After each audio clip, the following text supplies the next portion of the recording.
we have a look at those few teams that are to play today, you will notice at least 3 of them are still in contention for a major slot. For all 4 of them, I didn't pay attention to Polaris' scoreline, I won't lie. Polaris' scoreline, they've lost everything. They're 0-6. Oh yeah, this is their last. I just said it. I literally the words came out of my mouth. Yeah. This So is yeah, their 3 of last the teams: series. T1, Fnatic, and then Boom Esports. Does Those T1 3 have teams. a chance? They have 3 Yes, losses. they do. They have to win. So T1 have to win this to stay potentially in the running for the major. They can force tiebreakers.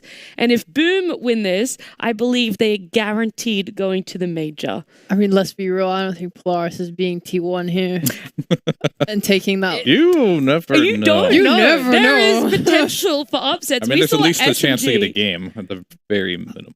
We saw SMG Yeah, 2-0 maybe. Fnatic, and a lot of people would not have believed that. No, I could easily believe that because SMG are freaks.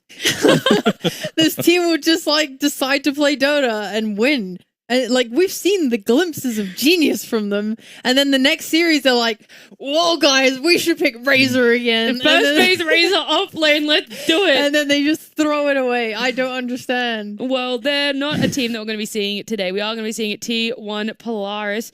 Do you guys want to bold guess? Maybe Polaris take the series. Maybe they take Absolutely not. I mean, low chance for sure. Maybe 10%. 10%? At most, yeah. Do you want to give them a high percentage? I just want to remind everyone that in Polaris's last series, game 1, the scoreline was 30-1. Well, that's all you need to know, as we are also going to get some words from the players when we got to speak with them earlier.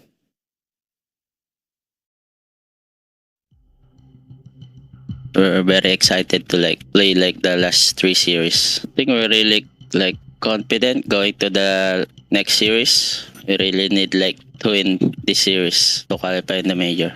We really have a strong idea about the game. If we just play our game and what we practice, I think we're gonna win against Polaris. Against T1, I think we've been playing against them for a really long time already. I kind of know how they play. I have an idea on how to play against them. If our lanes and our plans go well, then maybe we can pull off a win. All our 3 lanes is confident about laning pace. One of our strength is our laning pace, and it's just how we handle after the laning pace. They really have a unique hero in the game. They like to play Necromid, yeah, something like that. For me, I feel they're not playing as a team, and they're just playing maybe they don't have practice or enough time to scrim at all. Their offlane is a really good game. I think they're just really strong in the mid game, because I think Kuku can lead the team well if he have a really good lane. Their supports have a really good chemistry, and as a team they really move a lot in the map, super clean. So yeah, I think that's gonna be hard for us.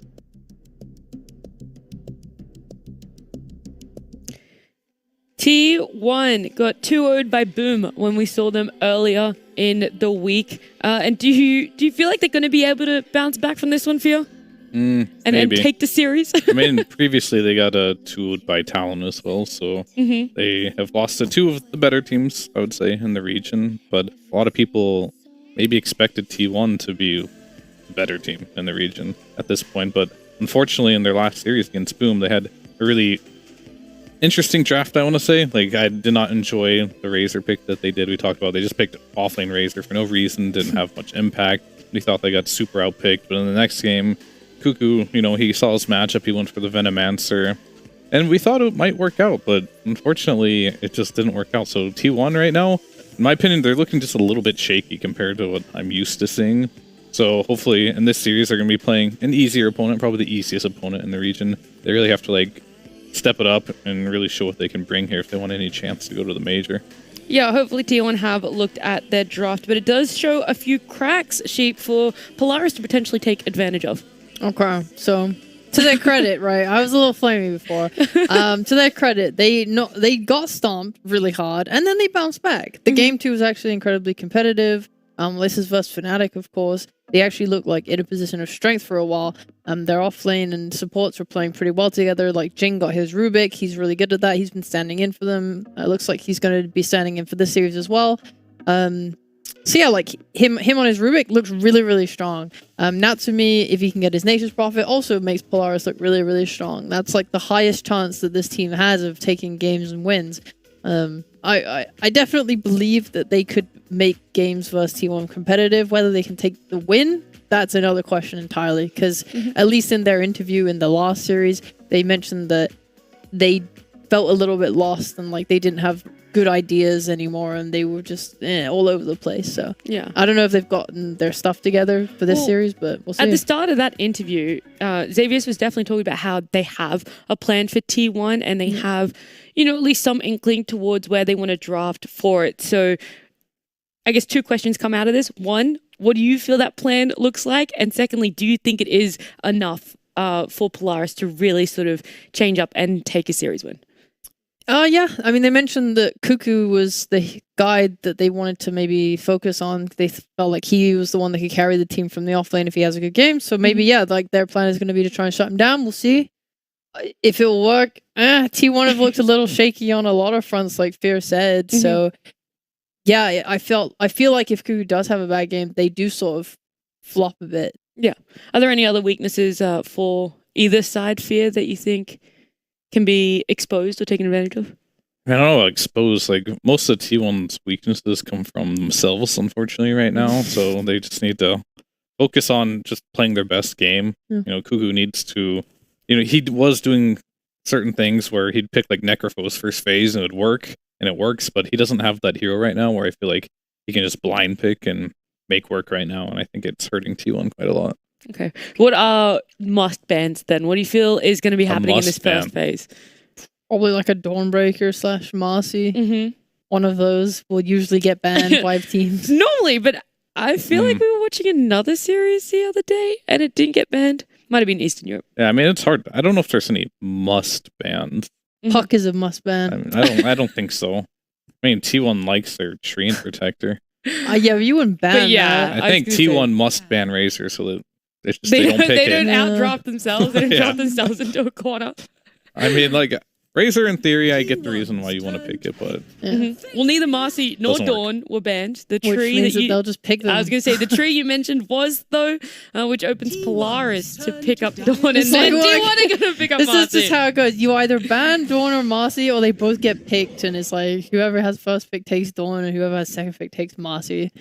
It's very rare, I think, that people take Marcy over Dawn. yeah,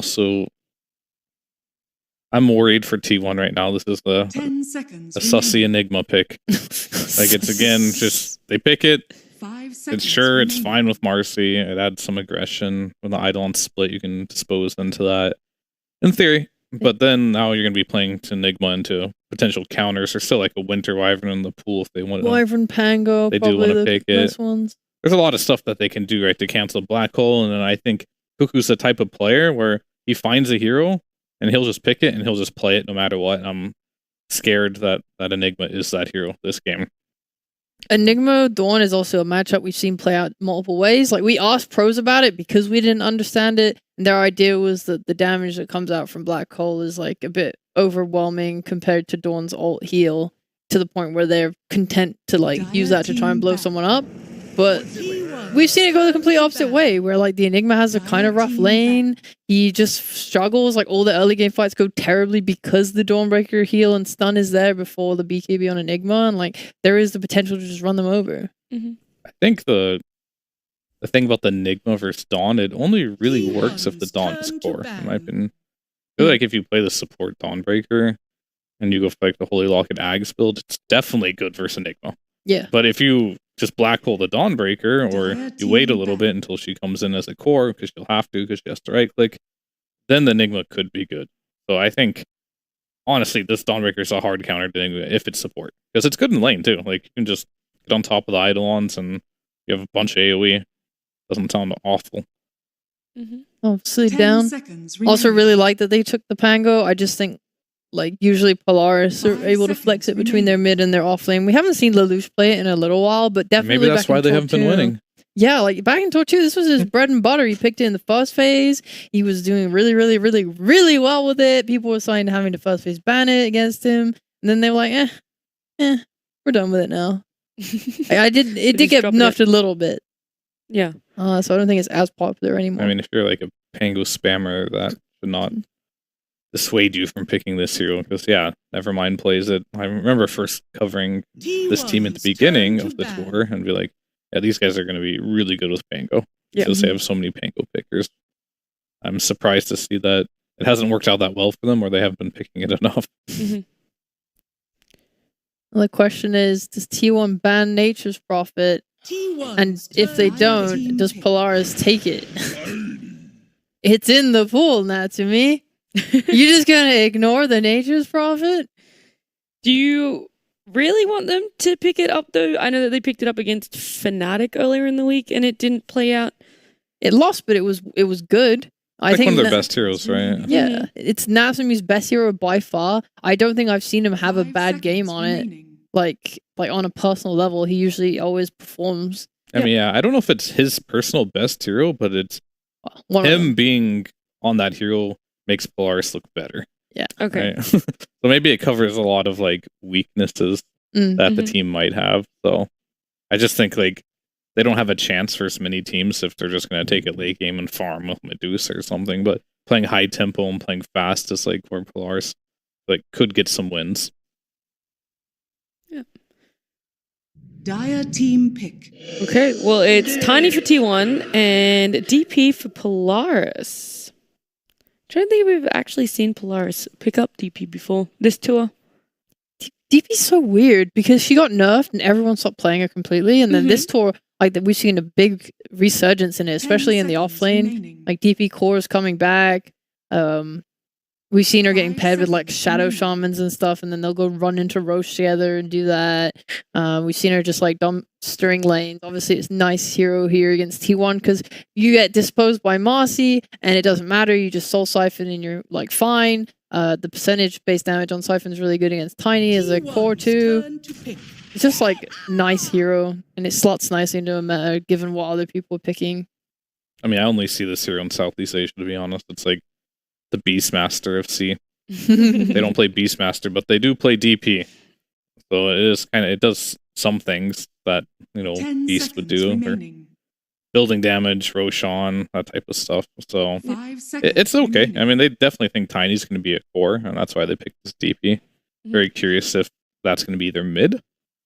Where would you pretty like to decent. see these heroes go lane-wise? It depends. Like, this Tiny doesn't have to go core right now. Like, it's up to T1 right now to see if they want to outdraft, but I don't want them to go too hard in either direction. Alright, well, they picked Morphling. So I think they believe that Pango is offlane in this case. Mhm. And they're also guessing that DP's going mid with the Tiny. Morph is a hero that is getting a little more popularity. It seems to be struggling really hard in laning stage in most of the games. 5 seconds remaining. So that is always a little bit of a concern. So I think T1 are just going to suck it up with the Tiny mid versus the DP and pick a strong laner to lane with this Morphling. Does Morphling win against a lane of like DP Dawnbreaker though? Because if they do just put Lelouch on the Pango mid, snap to 5, I feel like Dawn DP could be a massively strong lane. I don't think he's going to win that lane, no. That's why I think they're taking a gamble, right? Yeah. I think they're assuming Pango's in the off lane, so they picked Morph versus Pango, which is a very good matchup for the Morphling. But, Polaris can switch it up if they want to, and I wouldn't be opposed to it. But then they'd be putting the Pango, for mid versus the Tiny, and that's, I think, what T1 wanted. So it really just depends on, like, each team can get an advantage depending on which situation they decide to go for. Yeah.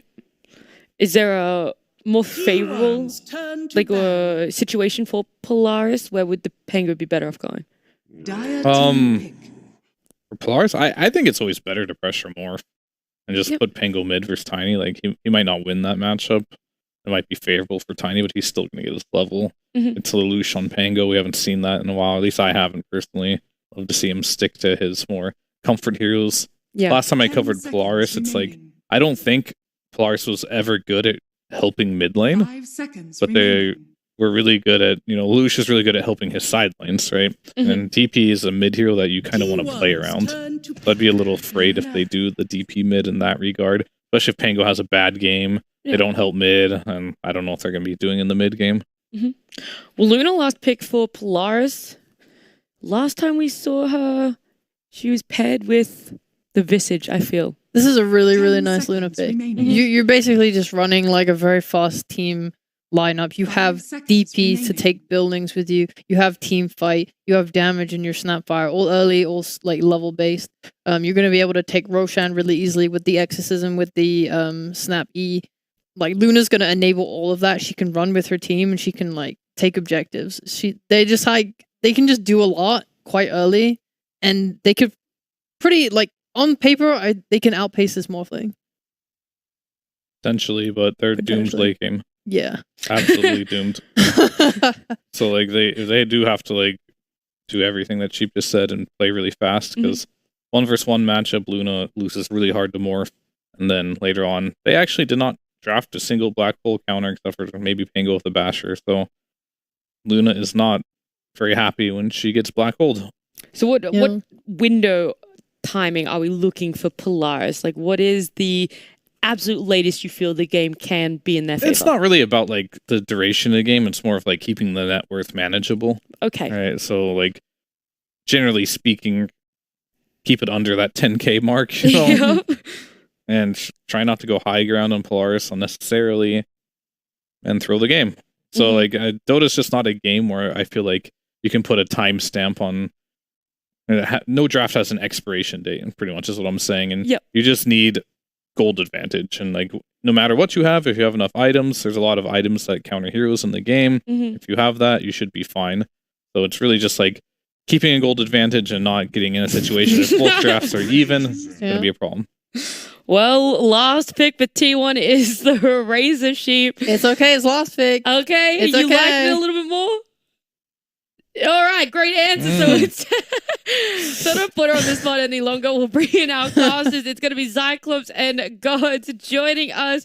Thank you so much. Cyclops, do you like the Razor pick or the Luna pick more here? Oh, that's a very good question. Well, I don't know, man. The Razor for me. Okay. Yeah, for this one. And for yourself, Gods, which side do you like a little bit more? You know, I just feel like I have to say T1, even ignoring draft, because Polaris have been on such a downward trend. But I don't mind Polaris's draft this game. I like the hero swap up. They're sending the Death Prophet mid against the Razor, so I feel like Polaris have done some nice little adjustments with their lanes. Okay. Let's say first series of DPC, right? Let's pretend we've got all the way back to week one. I'll say right now, I don't even need to go back to week one. I think Polaris have got this in the bag. Oh, okay. I think their Right. lineup's better. There's no playmaking calls on T1's side. What are they going to do? All right, I guess that's your answer about the Razor last pick then. You're all in Polaris. The other two are T1. Fear? T1 for sure. I don't think Polaris can take this one. It's way too hard to execute their lineup, I think. Okay. Well, Sheep is going to be the odd one out. The only one going for Polaris is we do head into game one. All right. Thank you. Oh, this is a very interesting game with very interesting lineup of heroes. Even though we didn't get to see the Native Prophets and all the stuff, but we still have Razor and also Luna. And you know, guys, this is actually that second time that they met each other. The first time was back then, like 4 months ago, in the third place and fourth place tiebreaker in the DPC Division 1, and it was Team T1 won over Team Polaris 2-0 with a Storm Spirits in both games. But, well, we have no Storm in this patch, so maybe the result is going to be different. I like how you say, you know, I thought you were going to say there's no Storm in this game, but it really is this patch. That hero is just, he's gone, he's done. People had enough Storm. Man. I mean, see you later. But yeah, I think these teams overall know each other pretty well. You can hear them talk a bit about in the interviews where, like, I feel like Polaris, their interview this series was much more confident than their previous ones. Like, just knowing T1. They're already eliminated too, so they kind of, I always feel like these 0-6 teams can be scary to go up against just because they're playing with no pressure. Like, there's very little at stake for Polaris, but as long as they're, like, not doing like clowny drafts and they're taking the game seriously, it just means they get to play more free and like just with no expectations, you know, no weight on your shoulders. So I do think this series is going to be closer than people expect. Yeah, just one word. One last ride. For Polaris on this one. Unfortunately, their first rides were not particularly good either. I mean, they were, going back to that Tour 1, they were decent. They had some moments where they were close, like you say, last year they were close to making it to the major. They were in the tiebreaker. Yes. Like, they were so close. But that tiebreaker match and pretty convincingly lost to the T1. Yeah. It was Storm 2 games, and they even got the Storm life stealer bomb in game number 2. So I believe that that actually hurt them a lot. I mean, if we are going back in the time machine and we actually change the results, if it was Polaris won that tiebreaker match back then, do you think the causes of these two teams is going to be different today? Oh, for sure. Like, those one match can just change. Like, they went through these roster changes this season, and they haven't looked the same since changing up their roster for 2 or 3. So I think if they went to that major, maybe they get some good experience there and decide to stick together. Who knows? Yeah, but you mentioned those tiebreakers. There's your motivation. If you're Polaris, you remember those tiebreakers, losing, getting denied, going to the major by T1, and you want revenge. Yeah. So this is your chance. Because if T1 lose, they're not going to the major. Their only hope to go to the major is to win all their remaining series. Oh, yeah, that's a motivation right there, man. Yep. Yeah. Knock them out. Knock them down. And we'll see if they can do just that. Yeah. And the one interesting fact about T1 in this game is despite the big hero pool of Gabby this season, this is actually the first time that Gabby playing Morphling in competitive scenes in 3 months. This is actually the first game. Oh, yeah, there you go. Well, he is a level 30 Grandmaster tier Morphling player from PUBG, so I have no doubt that's like every SEA carry. SEA carries love their Morphling. This is the region that used Morphling Shaker more than anyone else. These guys, they're all Morphling players. But perhaps he saw, I think it was 23 Savage played some Morphling, so maybe he got some inspiration there, and he's like, all right, it's my turn. Let's play some Morph. Let me become the Grandmaster. Good one. Just now, I listened to the panels and I really like one sentence from here. He said that no draft has an expiration date. Do you think so? Do you like it? Yeah, I think it's a really good point to make. Like, even if you have the early game draft, if you get far enough ahead, because of how crazy Dota is with all the items, like you can basically cover your draft's weaknesses if you have enough gold. Just like we see Army Genesis playing the position 1 Putch in the season opening match and still win at 50-minute game. Yeah. Dude, it's like the no-tell saying. Anything can work, You just gotta get creative sometimes. Alright, we are looking at the top lane right here. Cypher on Marcy. It looks like they're getting harassed bad by Polaris. Yeah, nothing too crazy happening in these lanes. I mean, looking at just CS from these first couple of minutes, you can see both mid and safe lane going really well. Luna and Death Prophet, like these two heroes should have pretty good lane matchups. Death Prophet being put against the Razor with purpose, and Luna just known for her strong laning. And Dawnbreaker, same thing. Dawnbreaker has just been like the queen of the laning stage. This hero just dominates lanes, and then come mid game you get like this holy locket axe build. Typically we saw it both games earlier today in Div 2, and it just gives you this really good team fight. Like I think the reason they don't pick anything to cancel BKB Black Hole is because they feel like they already have an answer with the Solar Guardian. I see. That's a good point that you made it up right there. And the Dawnbreaker coming back to the scene, and it's getting more and more popular. We are looking at the bottom lane right here. Never mind, Shield Crash gonna be used to spam and force Tiny and the rest away from the farming zone. Ping pong around lane. He shield crashes, then he gets cookied, and he's just being thrown around like a little ragdoll. There's a lot of ping pong heroes in the game anyway. Yeah, Marcy with a rebound. Pause. Pangolier with the ultimate. That's the ultimate ping pong game. Ping pong player. Just bounce around wherever you can in the team fight.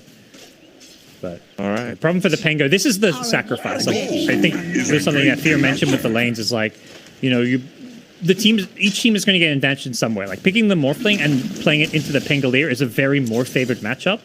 But at the same time, like Death Prophet's, you want Death Prophet mid versus Razor, but you also want Death Prophet in the offlane versus Morph. So Pengo's going to have a rough lane kind of wherever he went this game. Do you think he would be able to, you know, crawl back during the middle game? And I think so. Oh, wait. Offlane. Offlane, about to go down for that Luna. He's just walking away with a few hits. That's... Oh, man. He had the movement speed. It's just awesome. 325 actually safe life. Safer. Can he do a little bit of a rebound? Yes, he can. Whoa. And oh my, Zephyr got them. You see that throw? Yeah, he walked back in.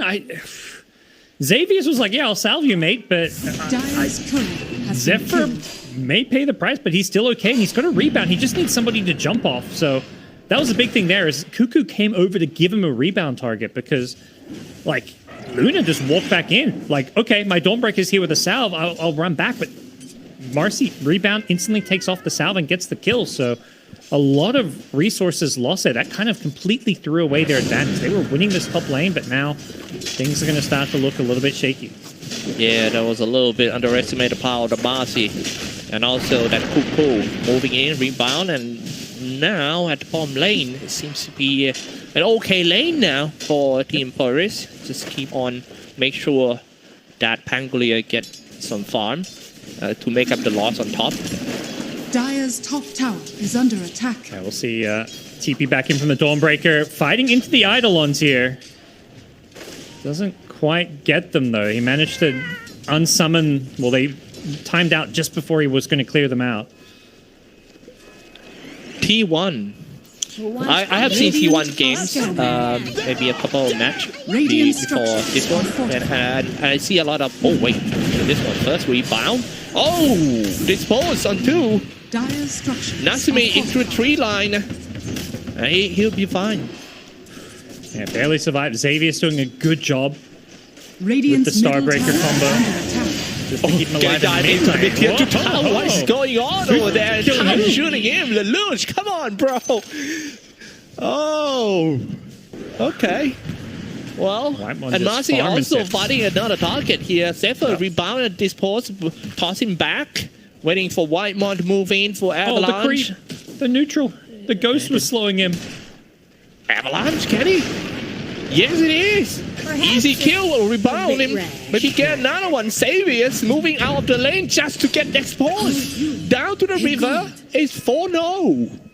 Dude, this Marcy is just having such an amazing game. Like, finding all the kills top, rotating mid. Tiny, same thing. I mean, less like active, but that TP to the mid lane to save the Razor and turn the kill around onto Lelouch was huge for Carl's game. He's now going to haste run on Razor. He's ahead in terms of his experience. Like, he's having a great time all of a sudden in this mid lane, all thanks to that TP from the Tiny. From Marcy. And now Kyle, he may show up in the middle lane with a plasma field. It's the exorcism. That's what the haste rune does. Like, that's how impactful this haste is. Razor can just run at you and kill you. The only reason he doesn't is because of exorcism, but now it's on cooldown for Lelouch. He's not going to get much tower damage in here. I think he's just going to farm the creeps. There is double support here for Polaris, but just doesn't really feel like a good place for them to force some action right now. Yeah, it looks like Lelouch want to force the action. He's diving in with a lot of exorcism and goes, and they are connected with a Spirit Siphon. How dropping low was bitten by the ghost, but he was too fast. He just chased him down. Yeah, he kind of walked back in and hung around a bit long there. I think Carl maybe just a bit feeling a bit too confident once his haste rune wore off. He definitely did not want to get close to the exorcism. But no damage done to this mid-tier 1 tower. It's still more or less fully healthy. That's the big one. And Gabby, I mean, Morphling is just free farming. Like, if you go into the mid game, even on farm, it's going to heavily favor T1 because Morphling doesn't really have many counters this game. Yeah. So another thing is Polaris about the mid-tier 1 tower. They have to take it down as soon as possible to just prevent that mid-tier 1 tower to be taken down, because a Luna is going to need a lot of times inside of a triangle safely. Yeah, and we'll see which way Luna goes. It looks like she is going to go Mask of Madness. leveling up the glaive, so she is going to be playing that more greedy farming style. Trying to hit like probably an early like Mask of Madness, maybe Manta BKB timing. But you can't play too greedy when there's Morphling on the other side. Like this Morphling, it will eat you alive. The itemizations of Team T1 in the middle game, you think everyone just need to rush BKB just to be safe from the Luna? Mythical spells? There's, Pangolier too, so there's, and Tango Snapfire, I think definitely BKB makes a lot of sense. I think the question is like how early Cuckoo goes it. He's got the Wraith Pack queued up first, which is kind of typical Enigma itemization.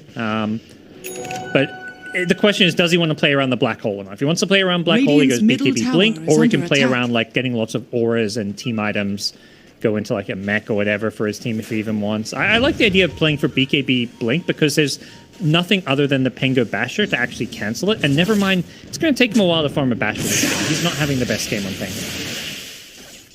Oh no, at the same time as we are talking, Morphling farming non-stop at the bottom lane. Gabby now leading on the network, almost 4k, yeah. And meanwhile, the middle one jumping in, rebound, dispose, avalanche on the toss, Spirit Siphon connected.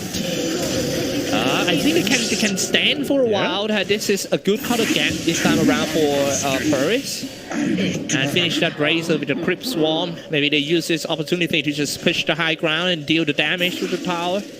I'm not sure if they have enough damage to take down the tower at one go. It's tricky. They've lost the creep wave, so I don't think so. And Lelouch is going to prioritize getting the rune, so he gets a regen rune, so it's another exorcism not used for a tower, but that one, you got the Razor kill. I think that's the thing. You either got to kill a core or get an objective. And that was an initiation from T1. You can see like their playmaking with Razor, Enigma, and Morphling, it's just like a little bit limited. Like they're relying on their supports to make moves, which is okay for now, but at some point they're going to need some farm and get their Blink Daggers. Marcy and Tiny, both pretty Blink-dependent heroes. Picking a very aggressive support, a rebound and a dip sport. It's a very nice one by Cephalus. That is perfect. A black hole for the first time in this game just to stop Pangolier. Never mind, gone. Xavier moving in, swinging his hammer around, looking to save his teammate, but his teammate's already gone. Lelouch cannot find anyone inside the tree line. Nice. Quick kill, get out. These early black holes, just to kill it, get a solo kill, always feel totally fine. You're not really at this point where, I mean, you can't get multi-hero black holes without a blink typically. And in the early game, we're not seeing like big 5v5, so killing the core, slowing down the Pinko. Yeah, he's back. He's coming back, seeking for the revenge, and now this time he turned the Rolling Thunder on him for count, and that's another death for Pow added up in. Carl's having a rough mid game here. His lane was fine, and he had the help from the Tiny, but top lane, more action coming their way.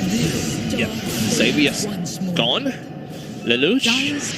It's so hard to take that Lelouch down at the moment. That Spirit Siphon keep on just drain everyone dry.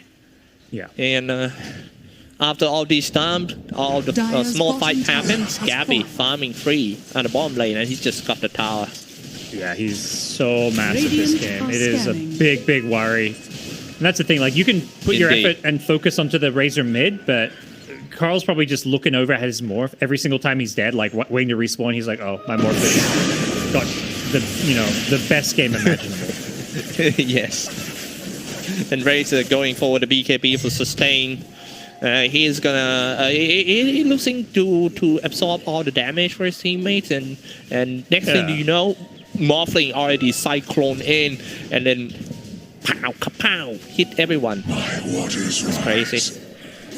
On top, they're up to something. It's just more like changing the place to farm for Morphling. Yep. Yeah, I think he doesn't want to push this bottom lane. Going to the tier 2 is just too deep, and top lane he can go into this jungle now and also pressure the top tier 1. Never mind, may get caught out here. Rolling Thunder is ready. Alright. Inside the tree line, I see the target, and here we go, the Rolling Thunder out. Perfect play by Nevermind, but can the follow-up damage be enough to take anyone down? Team T1. T1 spreading it out, making it very hard to just land an AoE spell for Team Polaris.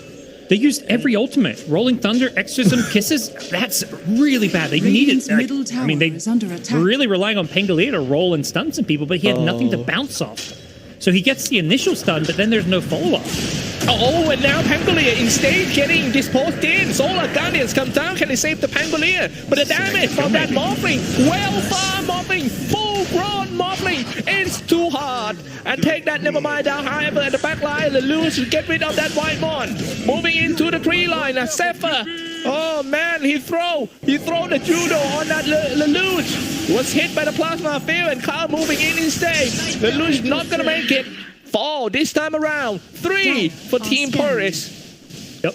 I mean, Gabby just finished off like 2 kills by himself on the back lines. Like, sure, Death Prophet runs in and kills a Tiny, but Death Prophet essentially trades her life for a support, thinking she can TP out, but Zephyr has just been on point. 304, his Marcy has been like the big playmaker of this game. Like, very impressed with how he's played around this top lane. And yeah, we see what Morphling can do. This hero, you waveform in, what's going to kill you? There's just not enough damage, not enough control. Radiant's middle tower is under attack. It is just a game where he's just not afraid. And the carry matchup, usually that's where you're like, okay, maybe an enemy carry can outscale him. It's a Luna. That is like a dream matchup for this Morphling. Oh man, and also we didn't even talk about the raid pack in the team fight. Nobody has time to just take that raid pack down. Just chills there, yeah. That Morphling hit like a truck, man. At least we got some stack. Yeah, a lot of stacks, some good farm, and still behind the Morphling just because of how good Morphling's game is. This is like the catch-up farm. But I think the big thing for Polaris in this Luna draft is they wanted to play from ahead. Like, you don't... Like, you know, with your Luna having a bad matchup and not scaling as well, you need to go to... They need this next team fight. Their next round of ultimates have to win them a big fight, get them some objectives, and ideally get them Roshan fairly early. They've yet to take a single tower, so... At least get a big win before anyone of Team T1 get a BKB. That Eclipse still works fine, but look at that. T1 playing attacking on Team Polaris. Avalanche miss. Rebound missed. Now they have to regroup.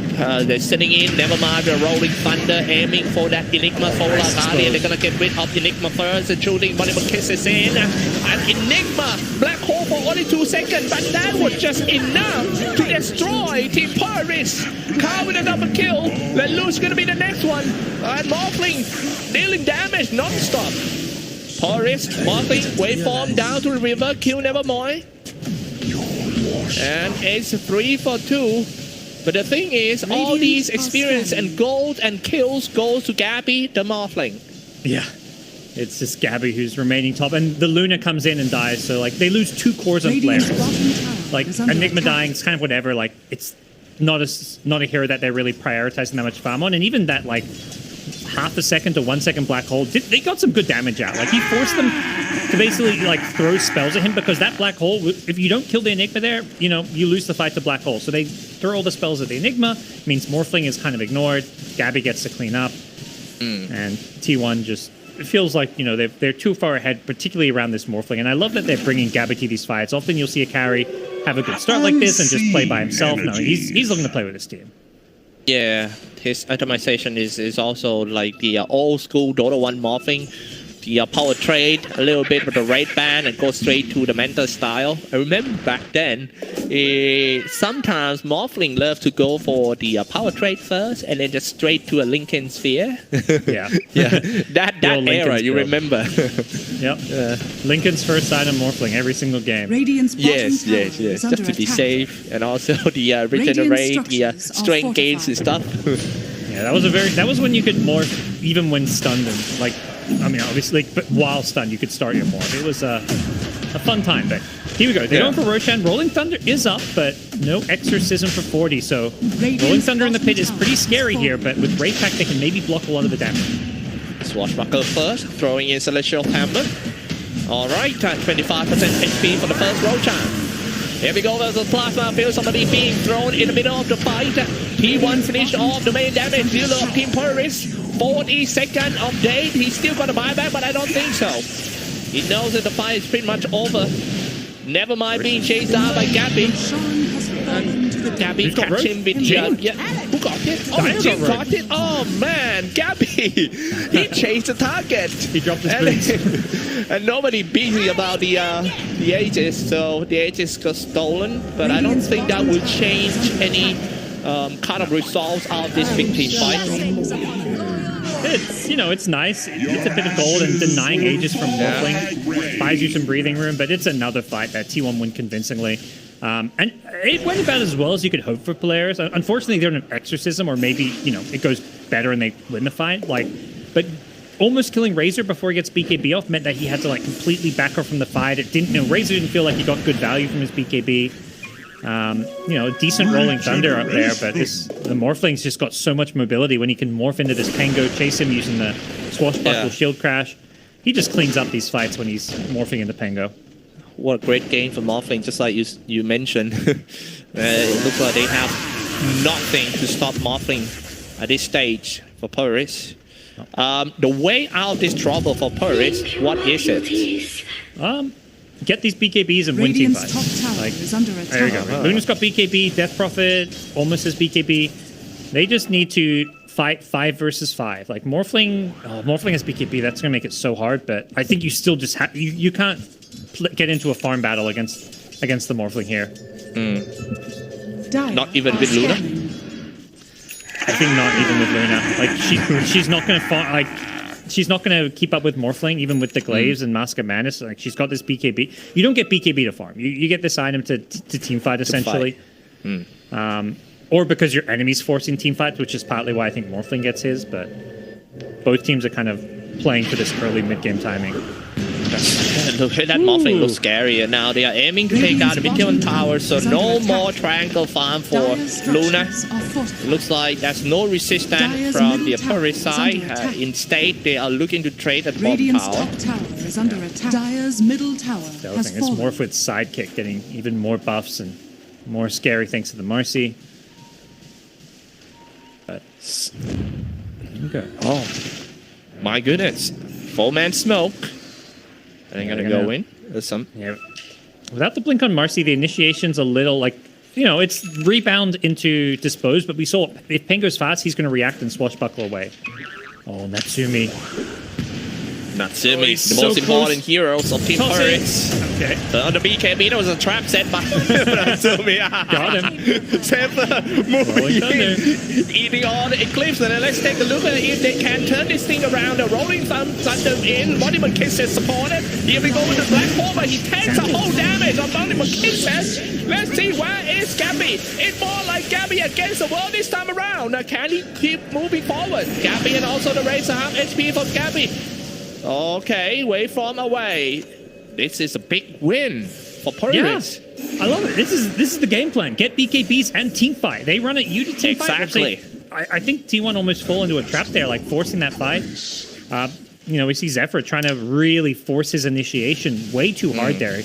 I think this is a point in the game where T1 would benefit from just slowing it down and getting their supports Blink Daggers. Both Tiny and Marcy, that's their initiation. These two heroes represent the way to start a fight. The tossback or the Marcy with the Blink dispose. Get these heroes blinks before you make plays like that, because it goes so bad because they have to toss in Marcy and then she can't even use dispose because Luna she gets BKB off. It's very easy for Polaris to turn around these fights when the initiation is lackluster. Yeah, it looks so forced in, just overextend for Team T1. I believe that is a cool plan. He was like, hey, we already here. I have to land a black hole. Yeah, let's go for the black hole. But the Monument Kisses to counter black hole are quite good. Every time you land it, you gotta kill with all the Grand Cannons. Yeah, I'd expect Cuckoo to go into the BKB now. He's kind of given up a bit of his farm for his team, but BKB black hole gonna be mostly uncounterable until we see a Pango Basher, and even then, you still might get it off. Hey, Goss, do you like the BKB over that red pack on the first item? I think red pack is fine. The item is just so strong for the team fight, and you look at Polaris' draft, and that's exactly what they want to do. They want a team fight, so I think it's more you know what you're going to get from the item. It's safe. Whereas black hole, maybe you get a good black hole off, maybe you don't. So it's if you go for a BKB blink and then for whatever reason there's no good black hole, something you've spent all this money and maybe you don't even get to impact the fight. But All right. We'll see if it pays off. I mean, I think it already has paid off. Like those fights, all those fights that were winning around Roche and stuff. Like the Wraith Pack was just a big part of. Right now, 23 minutes in the game is all about the vision control, especially for Team Polaris. They gotta try their best to have the visions in the farming area of Luna, because Luna still need a lot of farm to just catch up with Morphling. Yeah, we go with a plasma field. And what T1 doing right now is to kill all the animals inside of the dire NC. Yep.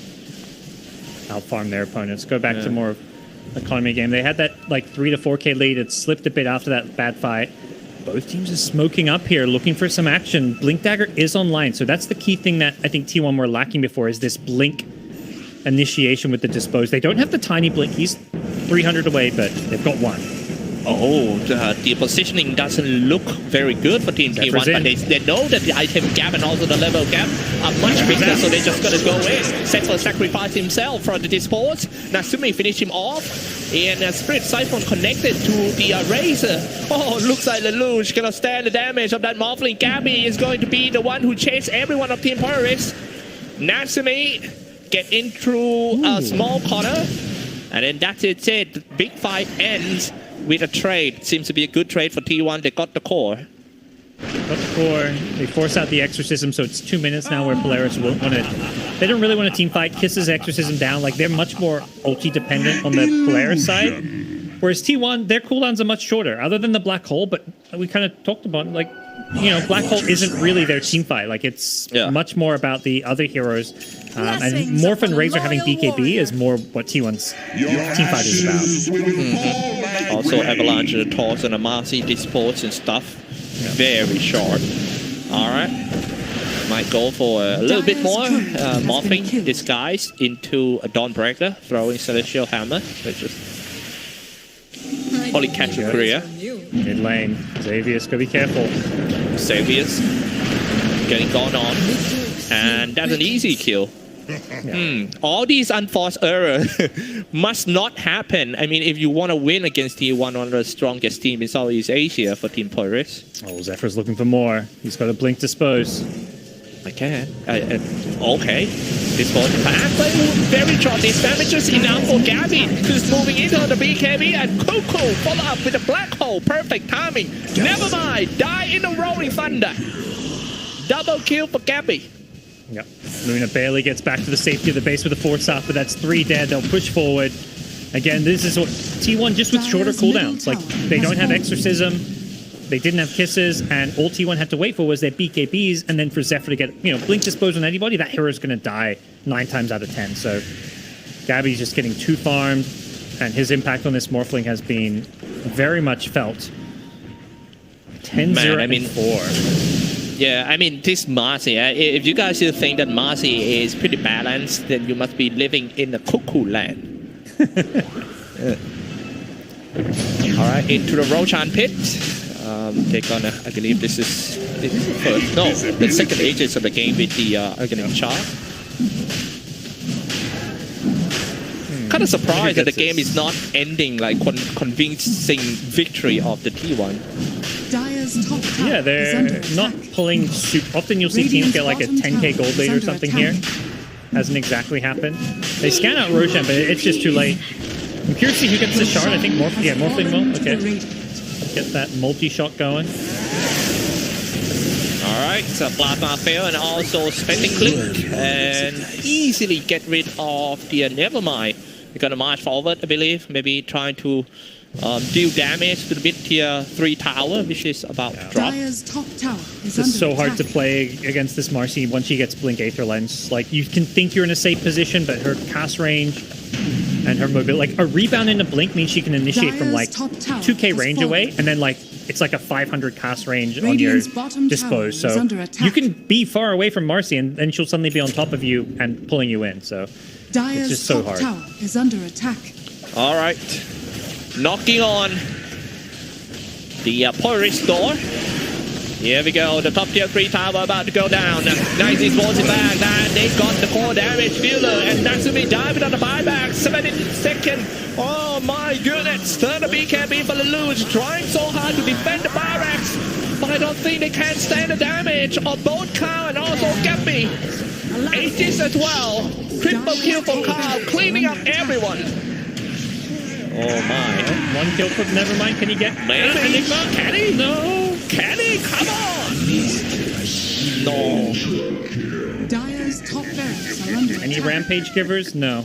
No one's alive, unfortunately. Death Prophet buyback? But that may just be it. They're going to get multiple lanes of racks here. It looks like no one has buyback except Death Prophet. And at this point, you got to feel like there is no way to win these fights. Like Enigma's going to have a BKB coming up for your next team fight if the game even gets that far. But yeah, I think more importantly, we've got to this point where it's just too easy to start fights for T1. Honestly, like none of their cores are like the big playmakers that initiate fights, but when you've got two supports that do it, as long as you wait for these blink daggers to come up, like suddenly you've got all the playmaking you need. Yeah. Oh, what a hard game for Polaris. I mean, they in the first 10 minutes of the game, I think they put too much attention in the middle lane, trying to take the mid tier one down or ganking Razor. Wow. Gabby has one of the easiest game of his life on the Morphling. He's now level 23, ready to slay everyone.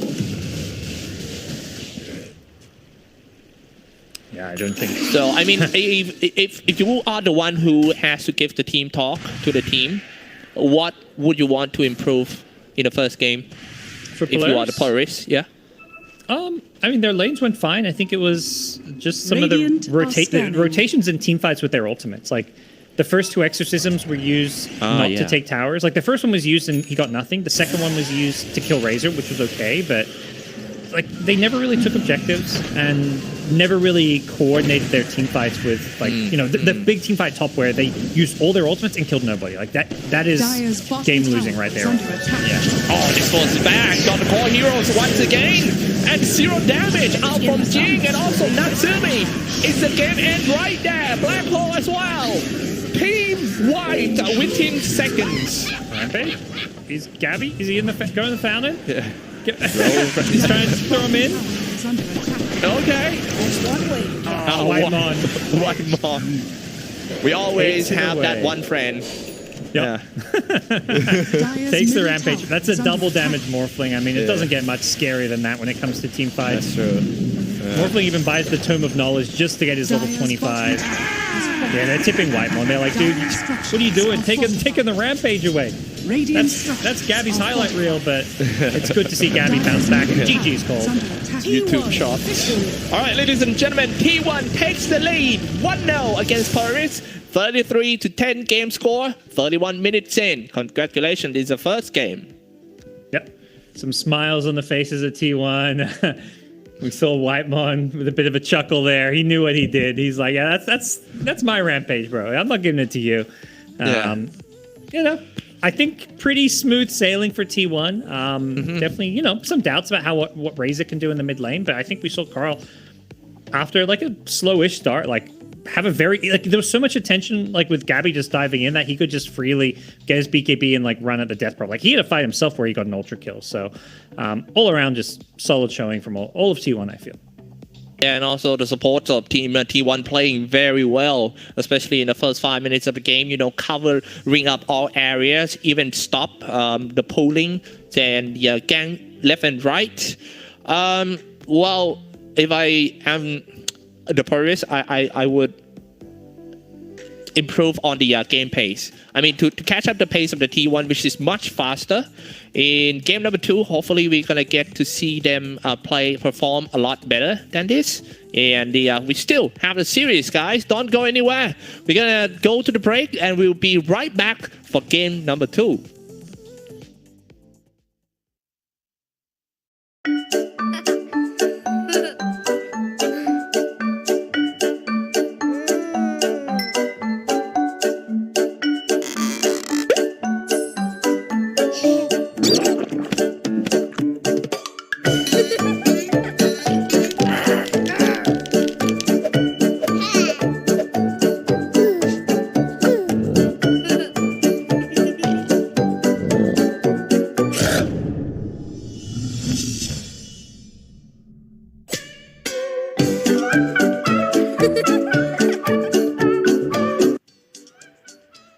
This is so sick.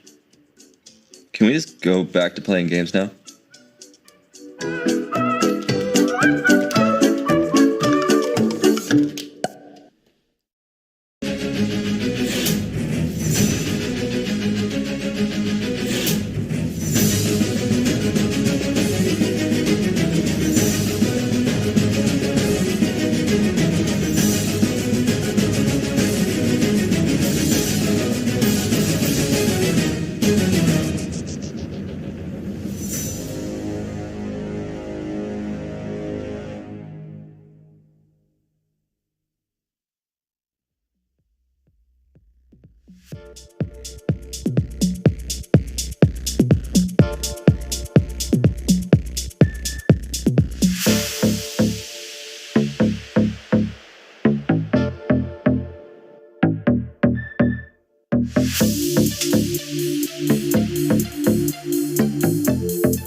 What a great game one from T1 there. Polaris, unfortunately, not looking at the top of their game at the moment in, I guess, their last series that they're going to be playing in Division 1 here. So hopefully they can bounce back in Game 2. But before we jump to that, we are going to have the discussion about Game 1 here. And Fia, starting with the lanes, you were interested by how these lane matchups were going to go and where exactly Polaris were going to put the heroes. Yeah, I mean, I wanted to see them pressure the Morphling. We talked about putting the Death Prophet there, so Morph wouldn't have as free of a game. They decided not to do that, and you saw Pango's net worth.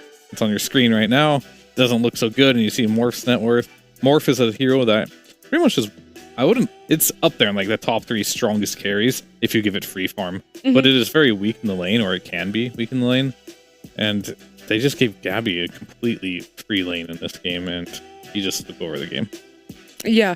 Do you think the game would have panned out a little bit better for them if they had have changed up those lanes, or do you feel it was one of these games that T1 still would have bounced back even if Morph had a rougher laning phase? I mean, probably, but it would have been a lot more competitive, and it would have slowed down their pace. And we talked about how Polaris has a very tempo draft, and if you're playing for tempo, you need to win your lanes, simply put, and that just didn't happen. Yeah.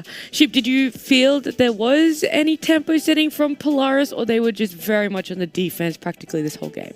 I don't remember them having any good moments. I mean, obviously they had there was that fight in the top jungle where they canceled the black hole and they got like a couple kills. I think like Zephyr, obviously he's been absolutely MVP of this game with his disposes, and he like just jumped in on Luna, who then just BKB ulted and took him out of the game. And like that was the best fight I saw from them. It's like yeah, get rid of the best player on that team, and yeah, you can kind of win.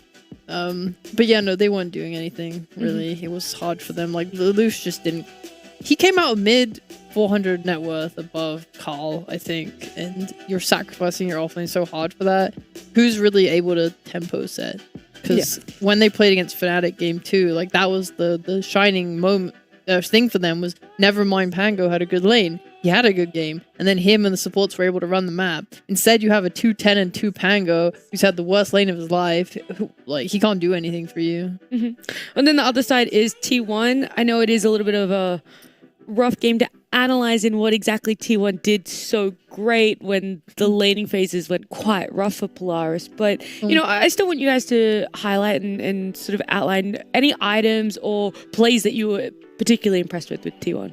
Well, I, for one, liked their control of wards. Yeah. I remember there was a ward on the high ground of the enemy's triangle that they played really nicely around. I think like Polaris tried to kind of go up towards it and de-ward it a couple of times, and they just like ran off.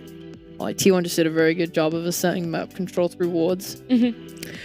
Fia, you said it was somewhat of a difficult draft for Polaris to execute, and considering they're a team you already feel are at a disadvantage in this skill matchup, what would you like to see them change? Not necessarily specific hero-wise, but just when it comes to this draft to give them an advantage going into game 2. I think draft-wise, just pick NP, you know? Just run it back. Just get Natsumi, his Nature's Prophet, and try to win lanes. Like, I really want them to focus on their off-lane and not just, like, Dota isn't a game where you can sack your off-lane anymore. Okay. It's, like, such an important role. So, Nature's Prophet pickup. And when you say trying to win lanes, does that mean purely drafting 4 lanes? It doesn't necessarily have to be, like, great into team fights at the end of it, just to really focus on lane when you draft? I mean, at this point, yeah, I guess, but like preferably both. Yeah. I guess like I'm just curious because Polaris are struggling to draft, so it's like if they could only focus on one aspect, what would it be for you? It's laning. Same definitely. for you, Sheep. I suppose. I mean, I liked their draft. I thought their draft was really nice, well-rounded, had a clear purpose. It's just that the lanes, like if they had put the DP off lane, then I think things would have looked a lot different. Okay. So you're a little bit different. You feel that this game would have been harder for T1 if those lanes had been different. Yeah. Yeah. I mean, it's hard to talk in hypotheticals. It's Polaris. It's hard to know because even if their draft is better, are they still going to like choke? 100%. Okay. I don't know. They're having such a rough time. I really like the boys on Polaris. Yeah. I want them to have a good time. This is it, Polaris Team Morale. We're cheering for you for game number 2. Let's go, Xaviers! Let's go. I mean, there's 4 other people. And but the other 4! Let's go, Polaris. This is the hype you need for game number 2, which is happening very soon.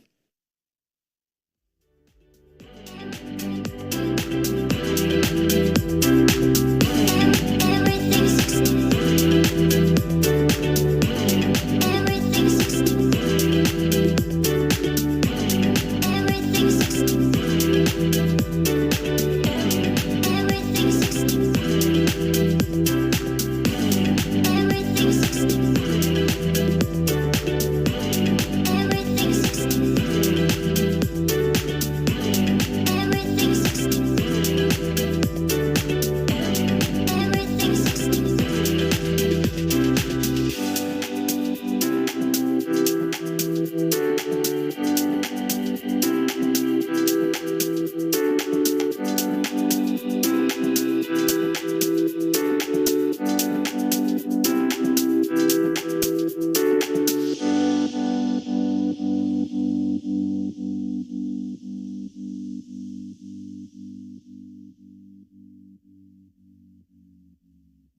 Hi, Shamagon. Hi, this is Savius. You're watching CDPC on Beyond the Summit.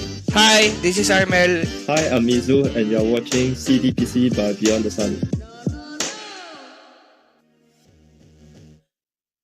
You heard it right there. You guys are on Beyond the Summit and you are watching CDPC, which is proudly partnered with MateMate. They are caffeine reimagined for more day and more night. You can also get 30% off using the code BTSDota or head over to bts.gg/MateMate for more information. There is some free shipping out there as well if you are one of those lucky select regions that they're shipping to.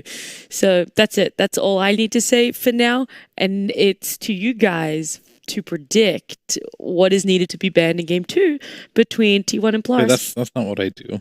No, that is. I don't predict. I analyze what I see. Yeah, you analyze what's happened in Game 1 to be able to educated guess what's going to off be banned trends? in Game 2. Yeah. Okay, well, T1 will probably win based off the Okay, trend but that's of not every what team that has ever played Polaris this tour. That's going to be so unfortunate. Are you okay with that? Yeah. That'd be unfortunate for Polaris. Just maybe to be relegated out of Div 1 and not even take a single series. That would be very heartbreaking. So what do they need to do right now to change that up? I don't think they care if they win a game or not at this point. I care. Okay, maybe the viewers at home here, the fans care. They people with a lot of emphasis are going to be really sad if they lose every game. They probably won't. They're already sad. Like they're already at the bottom. And damn. They're probably looking to rebuild in some way, probably roster changes, but if not, bottom, fear opens up the trap door underneath you. Holy moly. I mean, it'd be okay if they could win a game, I guess. You know, but what do they need to do? They need to ban Marcy. But who would win, Polaris or Neon? Probably Polaris. But it'd be close. We'll get that show match happening one day. Ban Marcy, you say? Pick up Marcy? For sure. I mean, just don't give it away. They got styled on by that Marcy. Yes. Do you think that they don't really know how to play against the Marcy? Could that also It didn't look like it. Like, Natsumi was just standing there on the high ground. Yeah. First hero in, gets blink disposed every single fight and just dies on the Luna. And it was just like, I don't know. I was like, but what are you doing, Luna? You shouldn't be standing there. You're going to get Marcied. And she got Marcied every time. Yeah. And the laning stage did really well too. Natsumi just probably having nightmares of Marcy right now and probably just ban it. PTSD. Well, Dawn and Rubik are going to be banned out. I was going to say, is this just going to be an Enigma opening? It was. No. And Marcy Gyro. This is typical Cuckoo. Like, his confidence is like insane as an offlane player. He's like, just ban the Enigma and give me ban the Rubik and give me Enigma. He just like picks his hero. Like, he doesn't care. Like, matchups, what are those? You know, just give me my hero. I'll make it work. And 10 to seconds remaining. his credit, sometimes it's amazing, but also sometimes that's his downfall. But that's just the type of player he is. Okay. Last game, he was kind of like crazy with his black holes. Sometimes he was just black holing and dying instantly. Sometimes he was black holing and getting stunned and then dying instantly. Sometimes he was black holing 2 cores and winning the team fight single handedly. It was, you don't know what you're getting. He was just using the black holes and cooldown. 10 seconds Yeah, remaining. I don't know. He went the Wraith pack, so it did delay his blink BKB timing. Anyway, the Nyx assassin. Way! Oh, you want to talk about the Nyx, not the gyro? No, I don't care about gyro. That was okay. boring. Yeah, but I thought you would be like, oh my god, first phase gyro. That makes no sense. And then start doing a drawing. I mean, I feel like I don't know enough about Gyro because he's been out of the meta for so long to understand his place here in this draft. Like, did Polaris have a draft that they made up and like this is the start of it? Like, they're about to come up with something new and fresh for us here? I can explain it for you if you don't know. Oh yeah, let's go. I would love against Enigma. Exactly. Gyrocopter is a hero that is commonly picked against Enigma. I'm a Gyro and Enigma player myself. And I will say Gyro has a huge edge in this advantage because you have the flat cannon for the Eidolons. You will max it in the lane. So therefore you will not get pressured by it unless you are stunned the whole duration and cannot right click. Then outside of that, you buy the Satanic and the Aghanim. So even if you get black hole, as long as you press that Satanic button, you heal a lot during the black hole. So it's a multi-counter hero versus the Enigma, and that is why they picked it. I never thought about that interaction. Feels so good. That's Holy actually heck. sick. So you like pretty basic. Pretty basic? That's not for pretty carry basic. players at least. For its 9,000 MMR carry player for sure, yeah. Yeah. I'm over here and I'm like, Gyro run down lane. Wow, that could be any game. That is insane, yeah. Exactly. But so you were liking Polaris's opening here with the Marcy Gyro, or mainly just the Gyro you like that they've thought about and picked up against that Enigma? I like them both. Okay. They work well together. They could lane together too to put the rocket on the Enigma, blink dispose, get him out of position, he could die. You have the flat cannon for the Eidolons. Could be pretty good. I would like to see that. But now, Sheep, your time to shine. Sorry, I'm trying. You get to talk about the Nyx Assassin. Hey! Nyx! 5 seconds. I mean, it's just a melee body for the Enigma and lane, supposedly. I don't know why they chose this over Tiny, but I guess it's just they prefer it because obviously pre-BKB, if he is trying to go this Ag Satanic build that Fear mentioned, he's just going to get stunned instantly when he flat cannons. Yeah, they're not really picking int heroes, so that side of Nyx is wasted. He is really good at scouting and giving vision as a support. So they might pick some heroes that can take advantage of his vision, like something with mobility to help jump. Obviously, Enigma will get a blink at some point, but yeah, it's okay. Well, next, I guess while we're waiting for some more picks, I want to remind everyone home: T1 need to win the series to stay in fighting chance for a major spot, and Polaris are definitely still going to be relegated. But hey, it would look good if you picked up a series win. So I guess a little bit of pride on the line for one side and a major spot on the other side. Plus, like Polaris could really just take away their chance of major if they won. They could. It's so spiteful. They could. Hey, in it to win it. You know what they say? Viper faceless for T1. What the heck? Stuff's going everywhere. Yep. 10 seconds. I mean, does this mean that Cuckoo is going to play 5 Viper? seconds remaining. Might be mid Viper. Might be support Enigma. I mean, of course, like there's options, but like, what do you think? What is your heart telling you? My heart tells me that Cuckoo wants to play the same hero twice in a row. Me too. Which means picking Viper mid just randomly like that doesn't make sense though. Could be a 5 Viper. It could be fun. Oh yeah. It's being really like picked and banned a lot. Like, yeah, but normally you and they're banning it too. Typically pick it early. Yeah. If you want to flex it, or you pick it late because it has a good purpose. But normally you don't see it late because this hero is actually that good. If you have a bad lane matchup, this hero will exploit it to its fullest. It's very good versus Gyrocopter. Incredibly annoying for him to lane against. You would have to just feed off him. I will also say Marcy is probably the best support versus Viper because Viper wants to sit max range, keep throwing his poison at you. He does not want to be in the middle of you because he's very squishy. So I could see them crushing this lane with Viper or Viper feeding really hard if he goes in the off lane. I just don't know why they would pick Viper here if Cuckoo isn't just like, Enigma versus Gyro is a bad matchup. This is the best matchup I can get and flex this Enigma. Does the Viper deter Polaris from picking up any heroes that would have synergized well with their lineup? It's a very hard question. I know, that's why I'm here. It is to make you answer all these difficult questions. Ask it again, but at 2 times speed. Okay. No, I can't. I actually can't. I was going to try. I genuinely was actually going to try, and then I forgot what I said. I couldn't do it word for word again. I could do it at 0.5 speed. 10 seconds. It's okay. I still have... I'll still like, let's move on because 5 seconds I remaining. probably can't answer it. No. I might be able to answer it, but I will sit here and like take like 5 minutes to think about. That's fine. What can Viper block pick that Polaris definitely need right now? Well, how about I re-ask the Bristleback. question? They don't definitely need a bristle.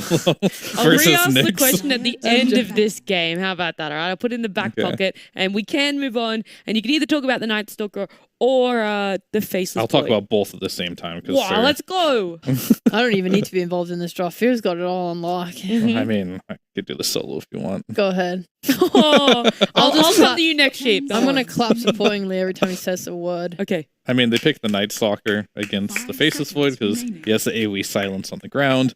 Faceless Void does not like being silenced. He can't buy Manta to get out of it, which is the preferred item that Void wants when playing against silences. You'll have to rush into the BKB. But that is still a lot of pressure for the Faceless Void to play against that Night Stalker silence.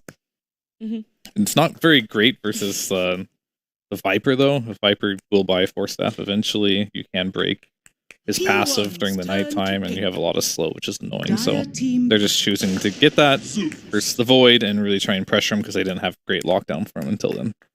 Thank you. Okay. All right, this is your time to shine now. Sheep, you get to talk about Zeus, a hero that we see so often. It's the damage for the Faceless Chrono, pretty much. I mean, they have a fair amount of damage, but this is the damage. The damage. What they've been searching for. Yeah, it's also like he's got... Oh, yeah, they just prove okay. it. Wait. All right. But who's going to play it? Yeah. Natsumi has to play The it. Gyros? 5 then. Yeah. Okay, interesting how Polaris have used these heroes. So Cyclops and Gods are gonna join us, and we're gonna ask Gods if you were liking where Polaris ended up putting these heroes. I can't hate it, you know. Natsumi Nature's Prophet, always a fun time. I don't love the NP pick in general. I feel like you've got some good catch, like Zeus pick I really like. So we'll see how it works out. I do think the lanes are going to be maybe a bit of a weak point for Polaris, a team that usually picks very strong lanes. Okay. And for yourself, Cyclops, do you like the Nyx, the Viper coming out there? Well, in this game, I kind of like Polaris esports lineup a little bit more in terms of the heroes lineup. It's pretty straightforward, easy to understand. Viper as the support. Well, not so into it, but we'll see how it goes.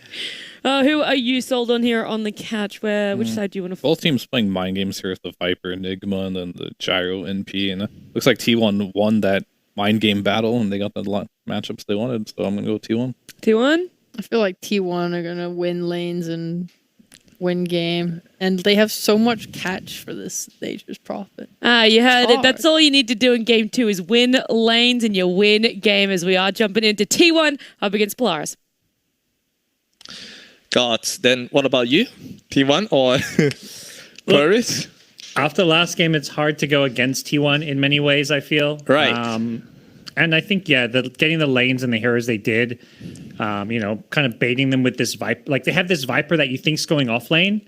So they're like, okay, let's pick Nature's Prophet. They have a Viper, but then it ends up just being an Enigma. Like, I think T1 very much, planned on the flexibility of these heroes. I don't think they had any kind of role set in mind. So when players pick something, they're more than happy to adjust their roles. Well, that's true. Ooh, all right, ladies and gentlemen, we are in the second game of the series, T1 versus Polaris.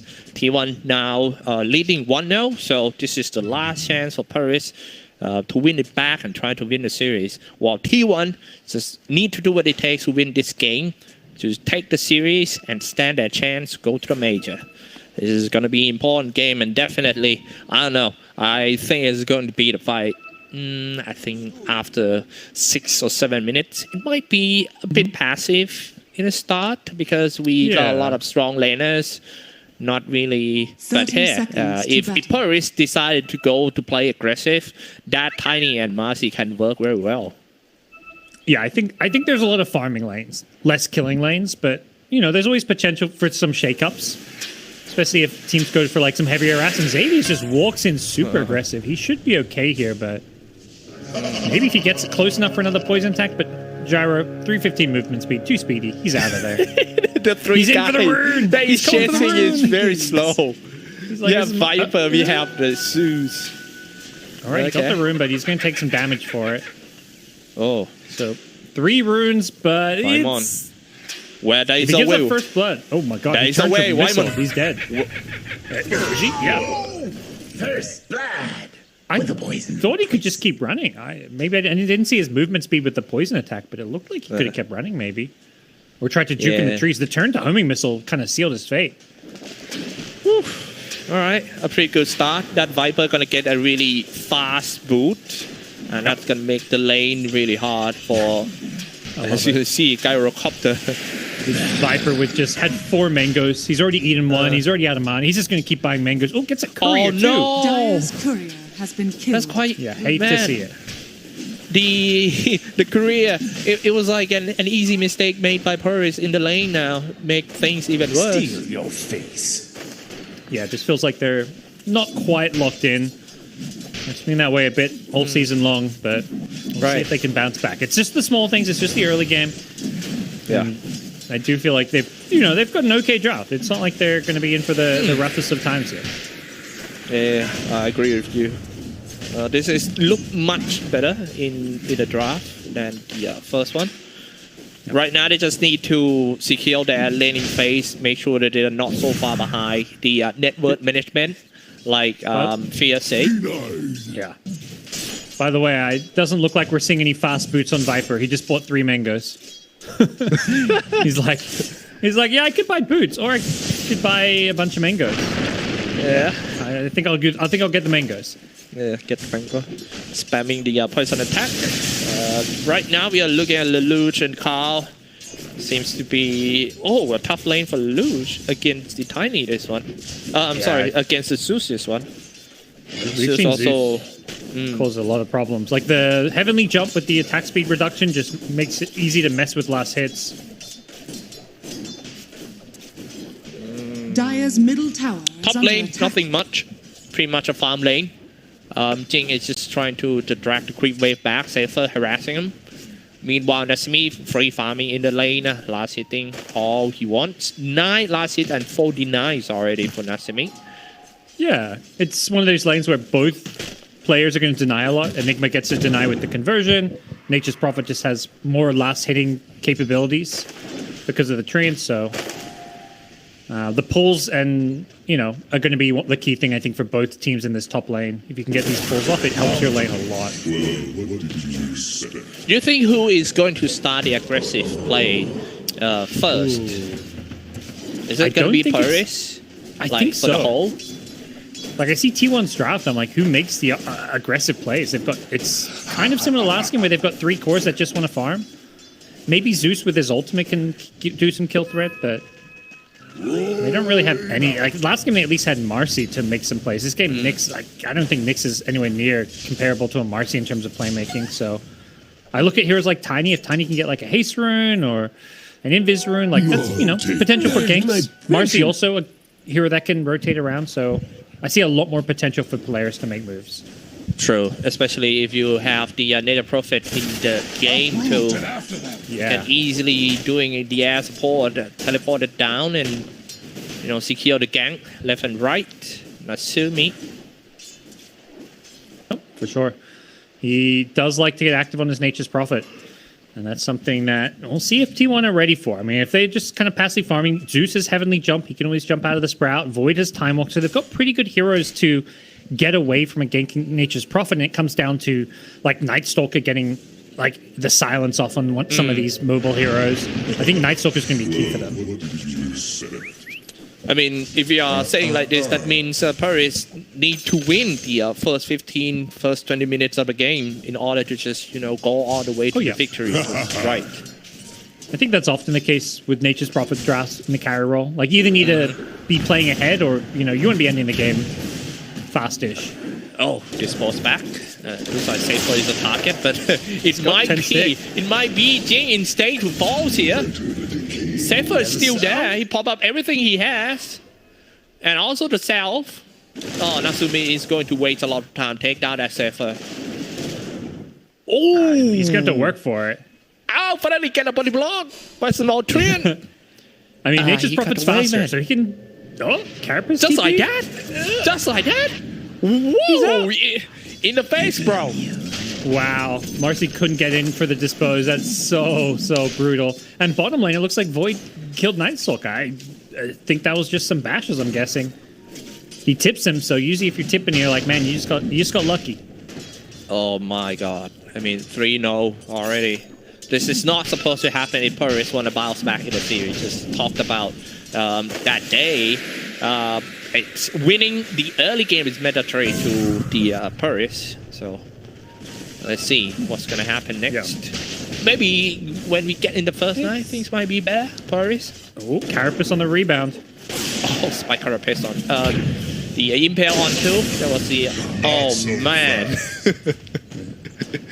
I was about to cast that. Okay, the damage is not enough, and then... Okay. That would be the Caster Curse. Yeah, the Zeus just allows you to go for some of these kills on side lanes. I mean, it's been a while since we see Zeus mid. I mean, this patch it's been a lot more popular, but less so in Southeast Asia and more Eastern Europe. It's like every team is playing Zeus, but yeah. In Southeast Asia, it's been just a couple games here and there. I think Carl's been one of the people who has played it though. So, the mid Zeus is looking good. Yeah. 6 minutes in. Game looking very good for Team T1. Still no threat coming out from Nevermind, the Night Stalker. We just have to wait a little bit more, get a proper item, proper level, and then start hunting. He's now level 4, while Gabby is already level 6. Yeah, with Chronosphere, this lane gets a little scary. Even with at nighttime, you can't really go gank with being level 4, no boots.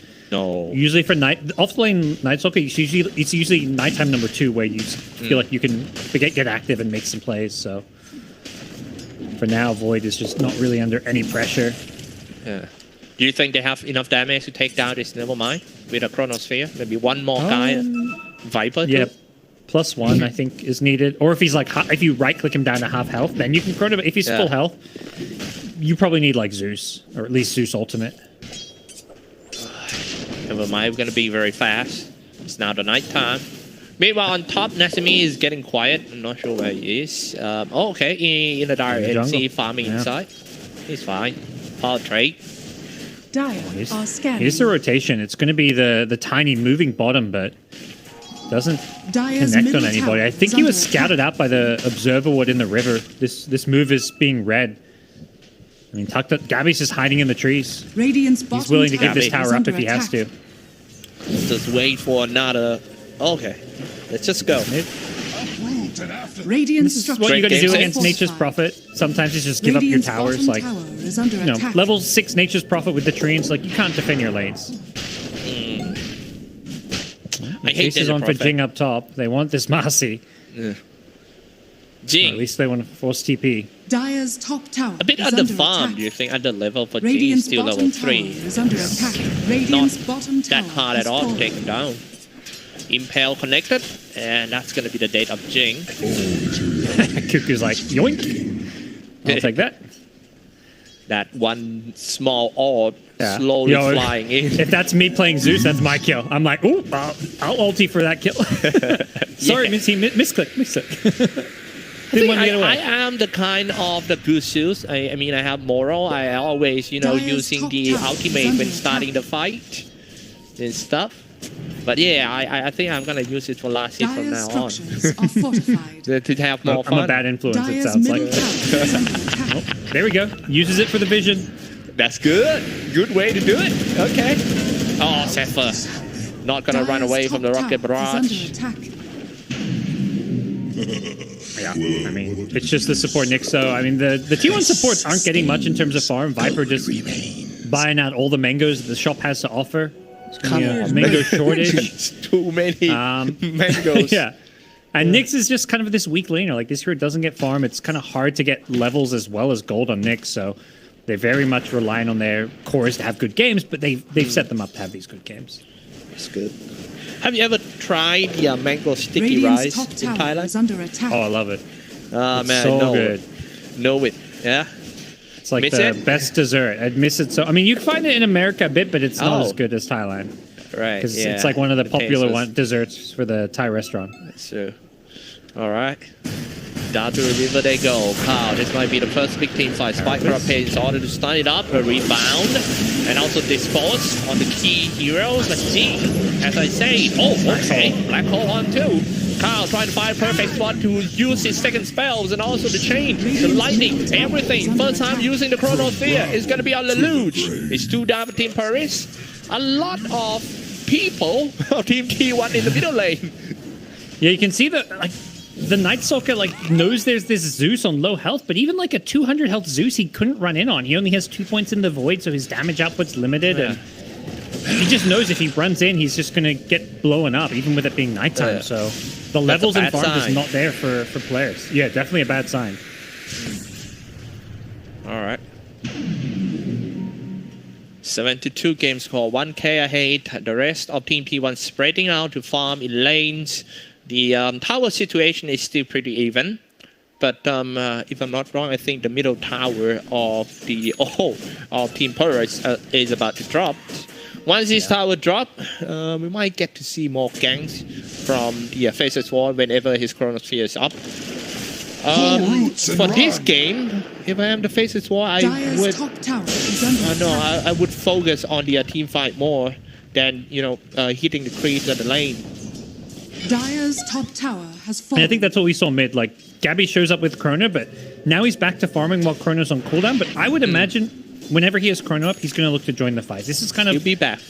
Yeah, I think, Gabby's biggest strength on this T1 team, like, he's a player that everyone loves to talk about when it comes to T1 because of the roster changes, but he's just a super aggressive carry, whether he's playing, a hard carry, the TBs, the Voids, the Morphlings, or he's playing a fighting one. He always wants to join early fights, and I think that's something that T1 really value, because sometimes they'll have greedier drafts, and you can get away with greedier drafts if you have, like, a carry that can be a bit more playmaking. I see, that's a very good point.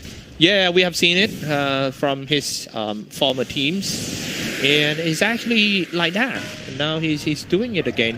Now he's level 10, got everything under control. Oh, Trace, Maelstrom. Now here we go in the middle lane. Drop down, the call down. And Zephyr moving in with his impale onto that. Is just like a mini rabbit coming out from the Nyx Assassin. The rest of Team Polaris just need to walk away from the mid-tier 1 tower. Being chased down by Gabby. Double kill, Gabby!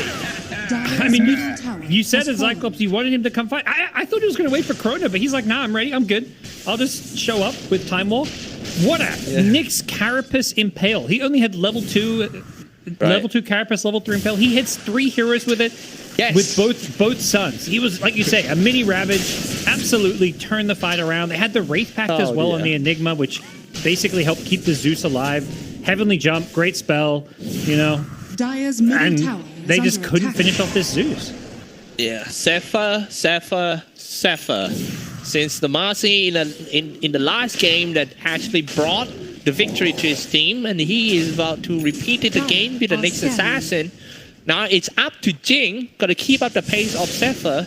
I mean, when you are playing as a support, first thing is you need to know where Zephyr is, but it's going to be quite hard to spot because he's now level 7 and has the Vendetta up.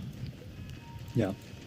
Very interesting from Carl. Like, he's using his ultimate like almost just off cooldown, just as a scouting tool. Like, not saving it for a team fight, not not trying to secure kills, not trying to just do damage in a fight. He's just like, okay, let's just figure out where they are, and then we can make our next move. And their next move might be bottom. Yeah, Savius. We're looking at the Savius. Gabby still has his Chronosphere, but doesn't need it. 11-2. Hey, do you think that Zeus is going to spam his Thunder God's Rod every time it's cooldown up? It seems like stat padding, he wants to end the game with the most damage dealt. This is the then you can be like, tell his team, oh, it wasn't my fault we lose. It's kind of cool. Yeah, that's kind of cool mindset. I never think about Asus that way. But I love the way Carl's playing. I think the 4-star first item is really smart. Obviously, great against the Night Stalker specifically, but gets you out of the Sprout. Just positioning is all Zeus is about. And while it can feel fun and nice to rush like an Ag Scepter or the Sanjin Kaya that we also see, man, but I don't feel fun with the 4-star. Less fun, you're right, but yeah, I want some smacking damage. Don't care about positioning. Oh, mid lane. They're smoked up and they want to start a fight. They're going to go from behind. Zephyr, let's take a look at his positioning and also the approach angle. Oops. Ooh. Get in range, okay. Take that. Oh, so close. But Xavier is still not safe. Okay, here we go with the team fight. Dropping down the call down. Avalanche on the toss. In Chronosphere on 2. It's time to spam all the damage, ladies and gentlemen. Gyrocopter not looking good. Oh, Black Hawk down. I repeat, Black Hawk down. It's 2 down for Team Paris. Oh, man. It's a trade, Joe. T1. Man. And that's like not even their full team fight. They still had Black Hawk. Cuckoo's like, it's fine. We don't need it. Tiny's dead. I'll just hold on to this. You know, they did all that just with a little bit being used. They find Natsumi's Nature's Prophet. On tail B gonna be enough damage. Okay. I think he gets out of this one. Yeah. Oh, maybe just barely. Zephyr. Let's have a little bit of fun. Zephyr doesn't get out of this. That's what I meant. Zephyr doesn't get out of this one. Yeah, sure. Worth a try. Alright. 3k ahead for T1. Doing a pretty good job. Radiant are taking scanning. control of everything. You know, all they need to do is just take down all the mid-tier 1 towers, all the tier 1 towers, secure the Roshan spot, get the first edges of the game, and more towers. It's time for the objectives. Yeah. And Void's going to have his BKB soon, so that's where this game gets really comfy for Gabby and just T1 as a whole. Like, they can have this Void in the front line. There's not a whole lot to threaten to burst him pre-BKB. Like, maybe if Marcy gets a Blink Dagger, but like that seems like a pretty long ways off. The Night Stalker silence is going to be answered now. Like, even though, you know, you have to go this BKB rather than Manta, as Fear mentioned, because you're playing against Night Stalker, but it's still a good item on Void. Like, you don't hate buying BKB. Radiant's bottom tower. Hey, do is you under ever attack. feel under pressure when you play the Faceless Void? I think it depends on the heroes you're playing against, probably. But to hit with the Chronosphere, it's like your team's expecting some good Chronos. So, and if you wait too long and don't use Chrono, they'll start like being like, "Dude, where's Chrono? Like, what's going on?" Save for the next game or what? Exactly. Yeah. Saving strats. Yeah, Southeast Asian thing, man. Your Shan has fallen All right, to the ring. pick up the Agents of Immortal. Looks like Gabby is not even what's it called? Not even hesitate to use his Chronosphere at all. Middle tower is under It attack. doesn't matter, 1 target, 2 target inside, it's still somebody inside. Lynx walked into a good old sentry trap. They were ready for a mid lane. Tiny with a blink. Radiant's middle Not tower the end of the world is though, under but attack. this is what players need. They need to start getting these pick-offs. They don't want to take the full-on team fights, but little kills here and there, and they can get Enigma. That'd be nice. Yes, half HP already. I'm not sure, is that a bait? He's got a by mech. Enigma? No, it's actually a true date. I guess it was. I think he was dead even if he popped mech, but his career arrived with a mech.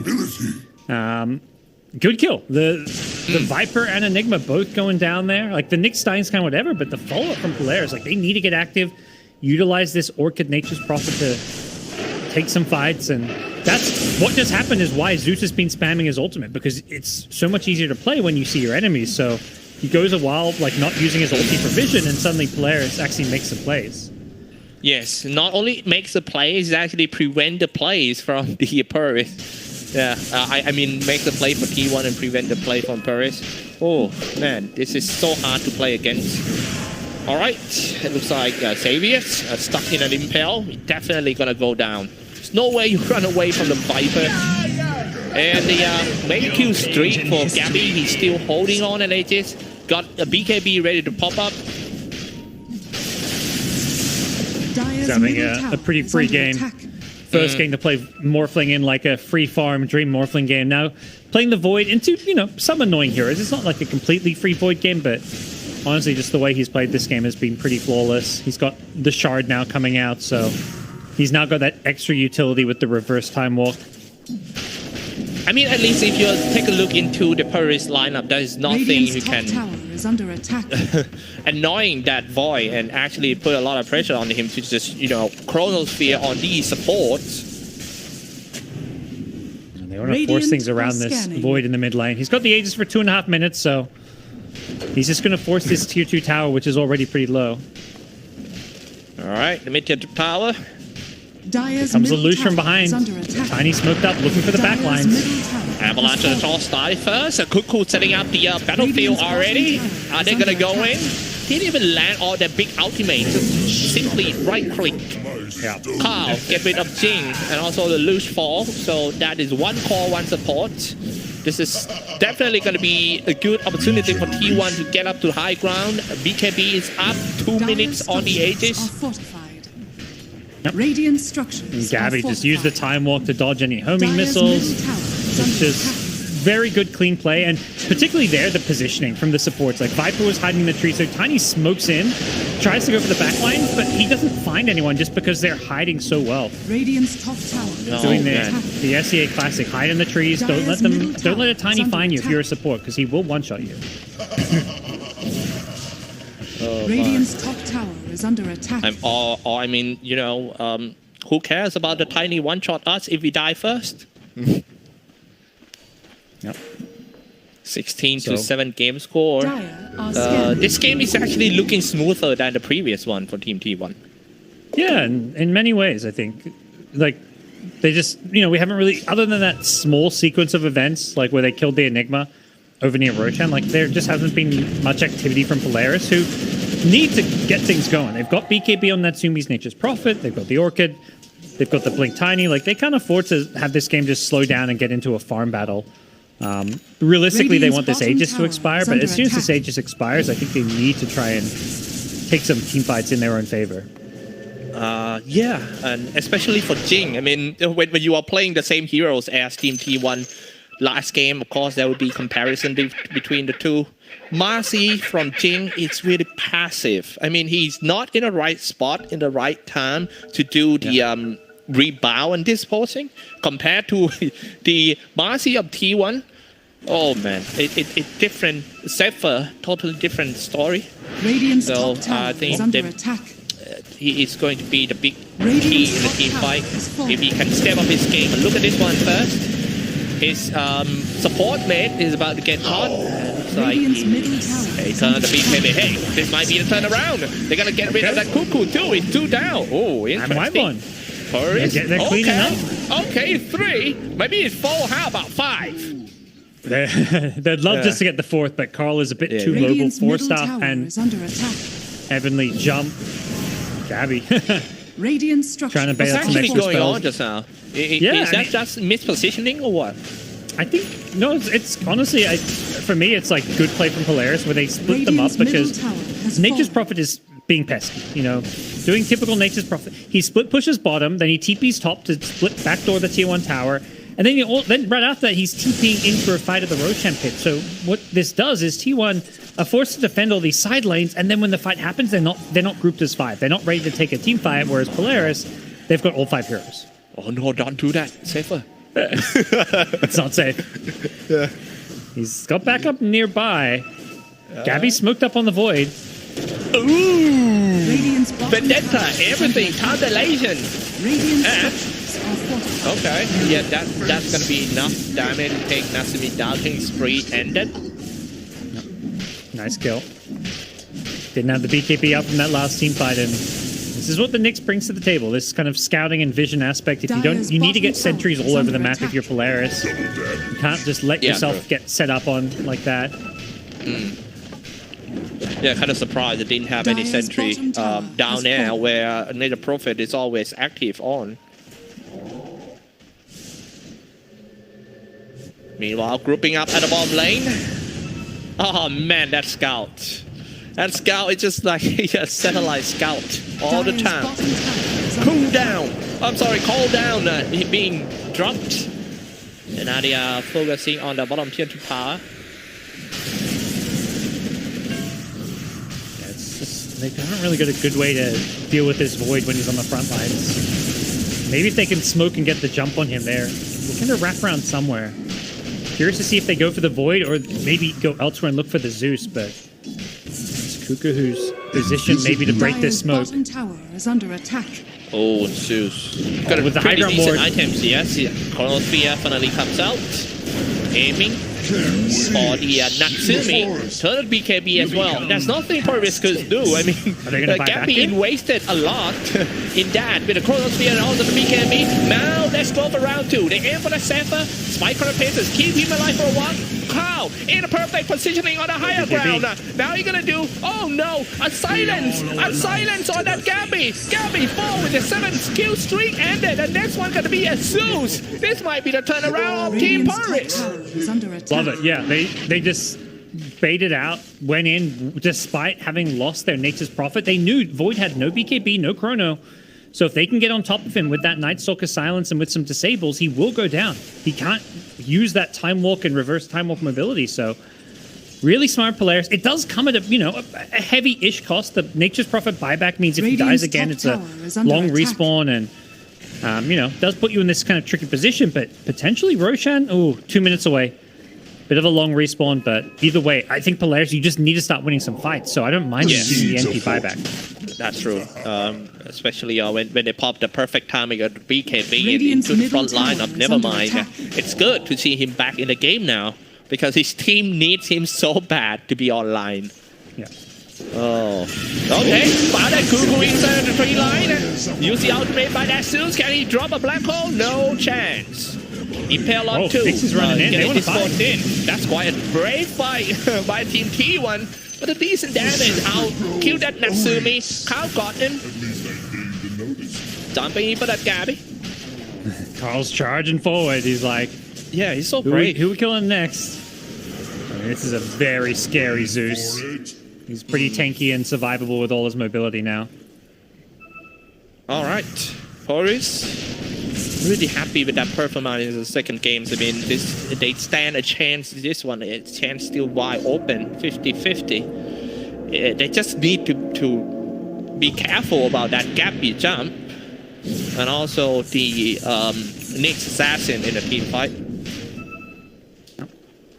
Well, no Aegis, no problem there. T1's going to push forward. I think the key is just having this BKB and Chronosphere on Gabby. The team fights go pretty smoothly as long as Gabby can frontline and, not just be killable like we saw last time. Once he uses those, gotta play a bit safer.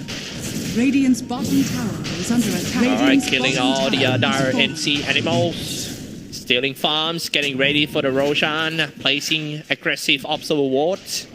Secure divisions. The next Roshan will be very crucial for any teams. And just turn momentum around. Have to see if Polaris find a way to contest it. They're sending... Well, they're not really sending anything. They're just giving this one up there. It's just such a hard part of the map to play on when they don't have the vision. Yeah. Once they got dewarded and they're not really in position, we've just seen how fights go. If Void, he gets BKB Chrono off, it's so hard to take that team fight. Yeah, they already did the call down, so this is going to be no contest at all. So it looks like Gyrocopter gonna get punished here. Xavier's first one gone. It's a bit sloppy, like he kind of walks up to try and deward by himself. Like you can't walk at that cliff by yourself as a support. Like, to me, that's just like a fairly basic support thing. Like, your opponents, if they want to control Roche, they'll have a ward on that cliff, and if you go to deward it, they'll kill you unless you have like 5 people with you. Yeah, I made so many mistakes on that. So many times. Even a game-deciding move, I made Dire's middle tower is under attack. They saw Night Stalker here. Oh, third BKB. It looks like Night Stalker knows that he's gonna get gone on. So he is quite ready on it. But he jumped away. He knows the Gabby and friends moving in. Leaving Marcy behind. But yeah, at least, never mind, got away. Yeah, once his BKB was wearing off, Night Stalker had to dip. And even if he gets that kill, it's like you're just killing a support Nick. So it's not the worst thing in the world. You're just trying to delay here, stall out the Aegis. This is very much a point in the game where you don't try and take team fights. You try and split push and take take pickoffs. And with a Nature's Prophet, they've got the right heroes to do that, but... Getting going on. Nature Prophet. Yeah. I see the icon. Okay. That's me. Okay. Suffer the ravages of time. Man, that's not looking good for Team Polaris. I mean, they just got their way back into the game. But if they still cannot control the visions and getting all these small skirmishes from Team T1, it will go back to the same stage. Yeah. I mean, there's just so much catch for this Nature's Prophet. It feels Dire's like bottom tower is under avoid the Nyx. These heroes are just a Zeus ulti for scouting. Like, there's just so many heroes that are good against Nature's Prophet in this game. It's time to go in. Here we go. Let's take a look. First one. Oh! Black hole on two! Oh! It's 3 down! And still, Aegis has been activated, so he's gonna come back full HP. It's 4!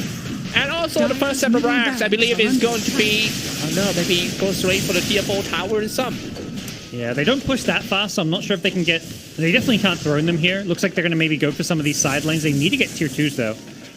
Bottom tier 2 is very low, so they've got a bit of a window here. Could look to go for a second lane of racks, but what a team fight. Cuckoo showing up, says, no BKB, no problem. I can get black holes without a BKB. Yeah. Catches 3, easy team fight. And all it took was Gabby. You know, Gabby uses the Aegis as bait there. They showed that they can kill him. But, I mean, ultimately, you've got to do it twice.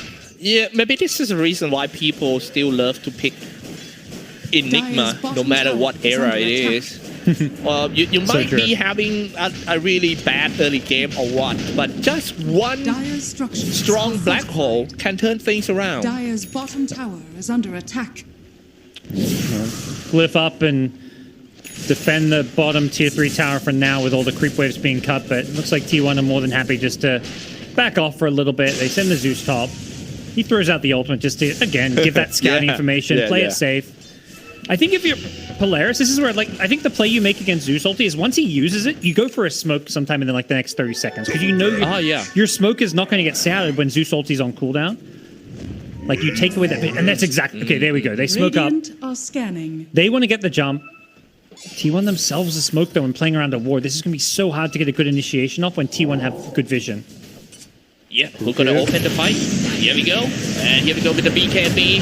Spinning around for the Night Stalker. Destroying the back line first. It's going to be a support. Viper, first one gone. And never mind, it's on killing spree. But look at that corner of fear on 4. Oh, my dear Lord. Triple kill.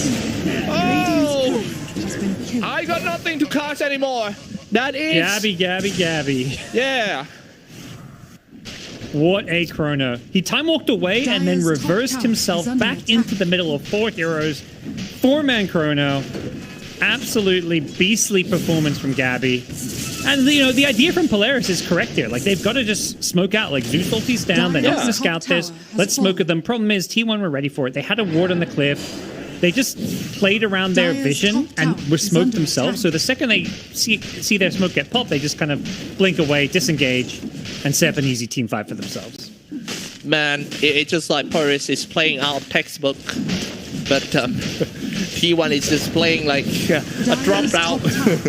Yep. Oh my God. They read them like a book for sure with that move. I read all those books already, bro. Here we go. Going in for the gyrocopter. And that's another kill. 30 to 15 game score in 32 minutes in.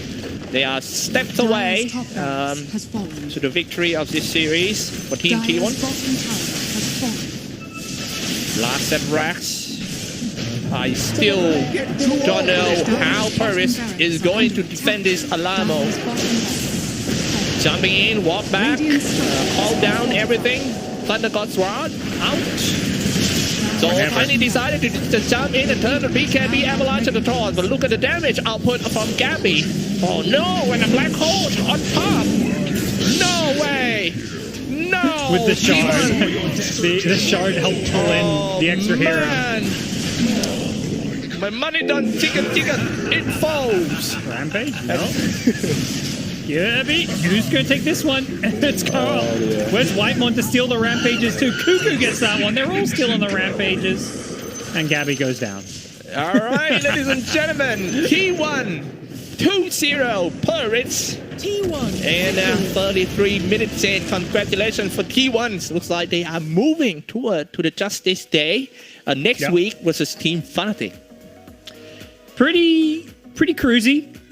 You know, if there's anything T1 need to work on, it's just giving their teammates rampages. I think I saw like the only thing 4 or 5 ultra kills and then couldn't get the rampage. Like, come on, T1, you gotta improve your skills there.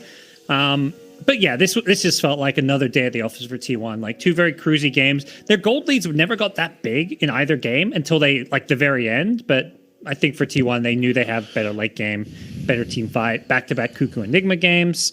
You know, I think Carl really showed up. He's had a bit of a rough tour. It's good to see Carl, you know, just play better. And T1, good stuff. Yeah. For Polaris, man, there are so many things to be talked about Polaris, and definitely they're gonna have a serious team talk after this because so many areas to be improved. But even though they are dropping down to the Division 2 in the next season, but I mean, if they improve what they have to do, and the fact that their players are quite experienced and skillful, I believe that there's still a bright road ahead from Team Polaris Esports. So keep fighting on. You know, you guys can get back stronger for sure. Well, that's it for T1 versus Polaris Esports. Ended with the victory of Team T1 2-0 against Polaris. But we are not done yet. We still got one big match of the, I think the biggest match of Division 1, right, Goss? It's the 2 top teams. Are you hype about the next match? I'm hype. They were the 2 teams that they tied last tour, and then they had to play tiebreakers. Fnatic ended up winning. Goosebump. This time around, they're both sitting on only the 1 loss. So, you know, whoever wins this could get first place. Maybe it's Talon. Like, I'm really hyped for Fnatic versus Boom. It's going to be a great series. All right, you guys heard that? And the games will be up real quick. For now, let's hop into the break.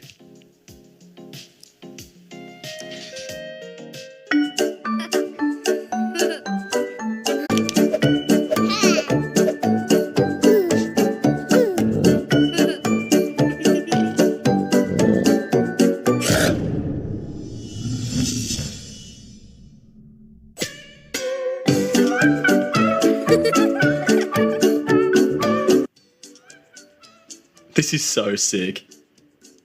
Can we just go back to playing games now?